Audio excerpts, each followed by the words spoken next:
Darren Espanto, na in love sa best friend, si Kim Chiu kaya ang tinutukoy? Tahimik man pagdating sa love life. Tila hindi nakaligtas si Darren Espanto sa kilig at intriga matapos aminin sa isang panayam na minsan na raw siyang na in love sa best friend.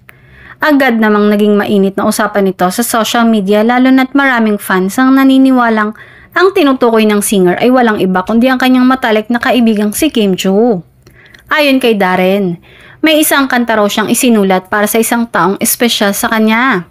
Sa isang hiwalay na pagkakataon, nasabi rin niya, sa biro daw, na si Kim Chiu ang inspirasyon ng naturang awitin. Pero kahit idinaan sa tawa, hindi maikakailang maraming taghanga ang nakaramdam ng kilig sa tila hindi sinasadyang pag-amin. Matatandaang madalas magkasama sina Darren at Kim sa mga shows at events ng ABS-CBN. Kabilang na ang Asap Natin To, kung saan kapansin-pansin ang kanilang closeness on and off cam. Maraming beses na ring nag-viral ang mga sweet moments nila bilang mag-bestie. Gayunpaman, pareho silang nananatiling consistent sa pagsasabing magkaibigan lang sila at magaan lang talaga ang samahan.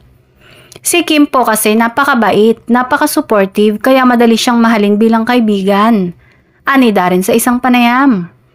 Sa ngayon ay patuloy pa rin kinikilig ang mga netizens sa tuwing nagkakaroon ng interaction ang dalawa.